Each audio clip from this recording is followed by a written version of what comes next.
मज़ीद ताज़ा ख़बर जानने के लिए चैनल को लाइक कीजिए, शेयर कीजिए, सब्सक्राइब कीजिए और साथ ही बेल आइकन के बटन को प्रेस कीजिए ताकि नई ताज़ा तरीन ख़बरें आपको मिलती रहें। अस्सलाम वालेकुम नाज़रीन, यूट्यूब चैनल पर खुश आमदीद। एक ख़बर पाकिस्तान में दी गई है और आजकल इसका बहुत चर्चा हो रहा है कि इमरान खान साहब की जनरल क़मर बाजवा साहब से मुलाकात हुई है।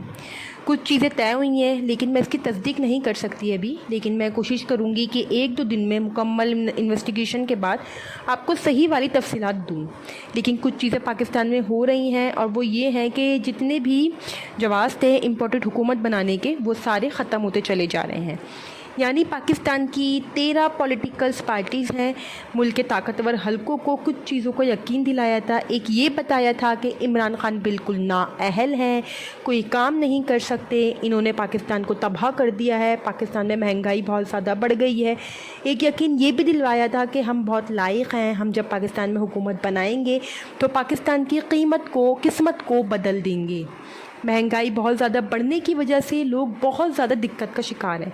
फिर कुछ और बहुत सारी चीज़ें जो पसे पर्दा थीं ताकतवर हलकों के साथ इम्पोर्टेड जो हुक्मरान बनने के बाद में पीडीएम की जो जमातें थीं इनकी बहुत सारी पसे पर्दा भी चीज़ चल रही थी और इमरान खान के साथ कुछ ज़िद और अना के मामले भी थे।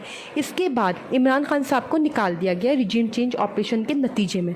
इनको निकालने के बाद इम्पोर्टेड हुकूमत बना दी गई। अब इम्पोर्टेड हुकूमत डिलीवर नहीं कर पा रही थी, लोग उसको पसंद भी नहीं कर रहे थे।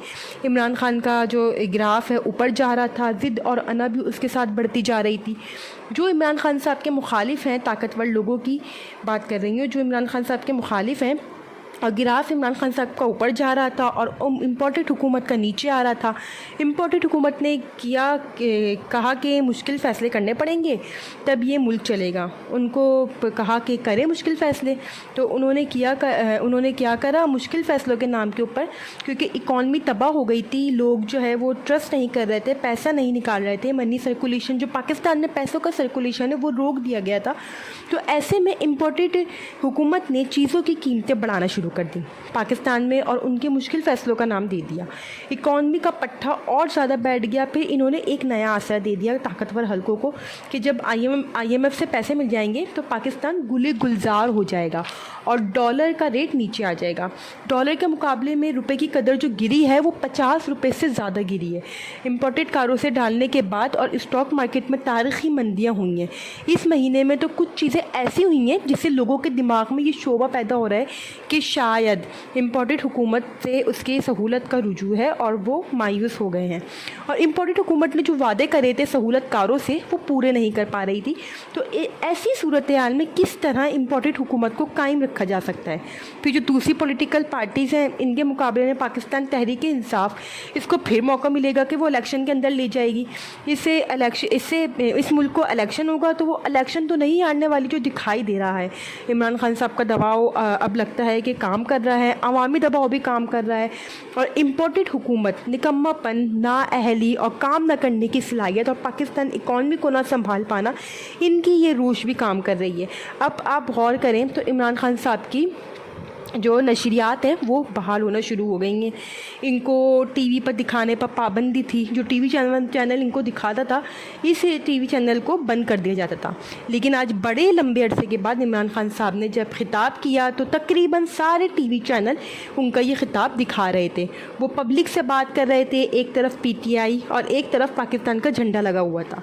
JNN पर भी चल रहा था, ARY पर भी चल रहा था, जियो पर भी चल रहा था, एक्सप्रेस पर भी चल रहा, दुनिया टीवी पर चला, हम टीवी पर चला, बोल्ड टीवी पर चला, 92 पर चला। ये रिपोर्ट किया है ज़ुबैर अली ख़ान, सीनियर जर्नलिस्ट हैं। उन्होंने रिपोर्ट करा कि समा की जो टीवी इमरान खान साहब को नहीं दिखा पाए। अलीम ख़ान के ज़ाती मामलात हैं और उनको लगता है कि इन्होंने पता नहीं कितने बड़ा कारनामा करा है इमरान खान साहब को ना दिखा के या छोड़ के। बहरहाल सियासी तौर पर इन्होंने दफन कर लिया है अलीम ख़ान ने। तो ये सारे टीवी चैनल पर अचानक इमरान खान साहब बहाल नहीं हुए। मामला ये है कि इमरान खान के ख़िलाफ़ रिजीम चेंज ऑपरेशन करने वालों को इस बात का एहसास हो रहा है कि इन्होंने तारीख़ी नौयत की गलती कर दी है, हंसते खेलते चलते चलाते मुल्क का बेड़ा गर्क कर दिया है। और दूसरा, इनको इस बात का एहसास हो रहा है कि ये लड़ाई ऐसी नहीं है जिसको लड़ा जाए। पाकिस्तान हार मानने को तैयार नहीं है, ना पाकिस्तानी हार मान रहे हैं। ना जो लोग हक और सच की आवाज़ बुलंद कर रहे हैं वो हार मान रहे हैं। लिहाजा रिजीम चेंज करने वाले जो हैं, अब इन्होंने चीज़ों को अपने आप को ऐसा लगता है बज़ाहिर न्यूट्रल करने का फ़ैसला किया है। इसमें शहबाज गिल साहब की रिहाई भी हो गई है और जल्दी इमरान खान साहब लॉन्ग मार्च का ऐलान भी करने वाले हैं। अब इम्पोर्टेड हुकूमत के पास जो बड़ा चांस है वो यही है कि वो जल्द अज जल्द इंतखाबात पर चले जाए। अगर इमरान खान ने ताकत के बलबूते पर या अवामी ताकत के बलबूते पर हुकूमत को गिराया तो फिर इमरान खान के सैलाब को या सुनामी को कोई नहीं रोक पाएगा। MQM ने भी इस मौके पर हुकूमत को छोड़ने का अंदिया दे दिया है। ख़बर जो है MQM की वो ये है कि वो कह रहे हैं कि कारकुनों की लाशें मिली हैं और मुत्तहदा कौमी मूवमेंट ने वफाकी हुकूमत छोड़ने का अंदिया दे दिया है।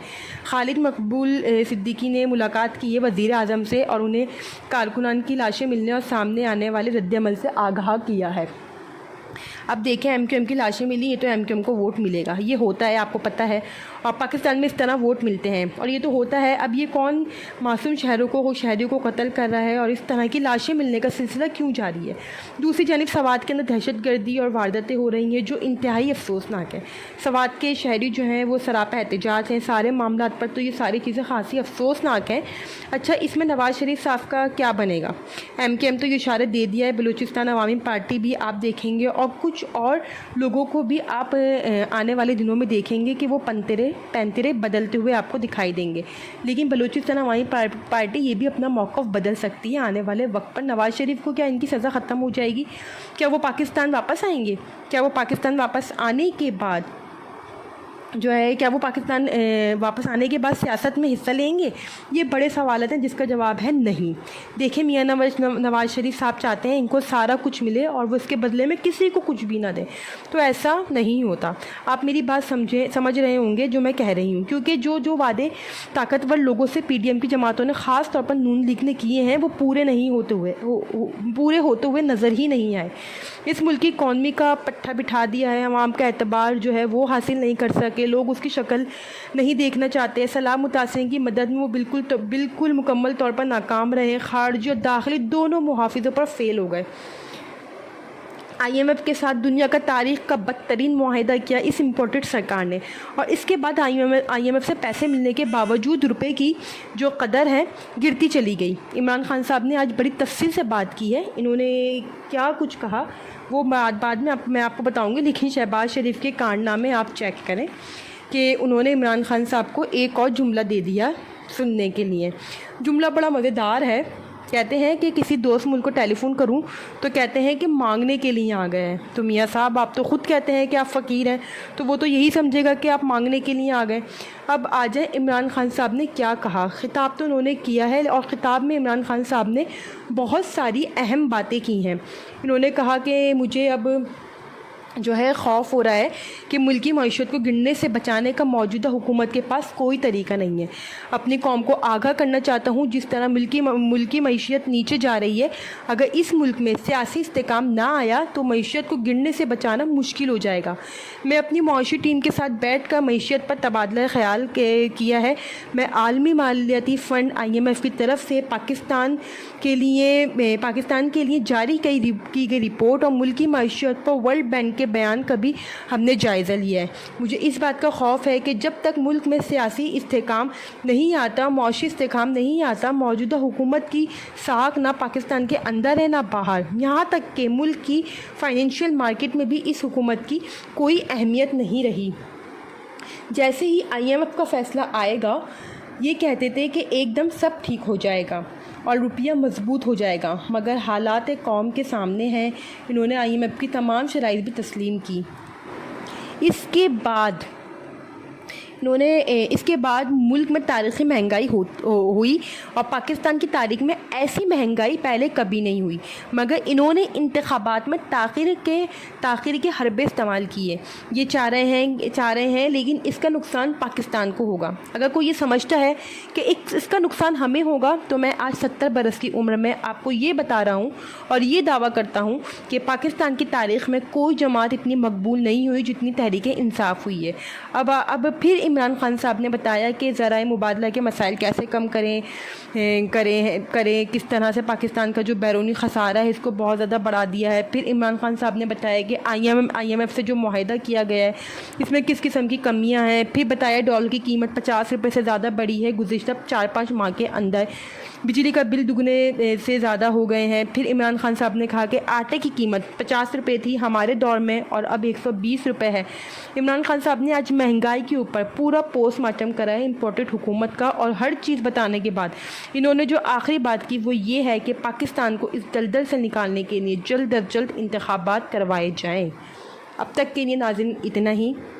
अगर आप मज़ीद ताज़ा तरीन ख़बरों से अपडेट रहना चाहते हैं तो आपने हमारे चैनल को लाइक करना है, शेयर करना है, सब्सक्राइब करना है, साथ ही बेल आइकन के बटन को प्रेस करना है ताकि आने वाली ख़बरों से आप बाखबर रहें। शुक्रिया।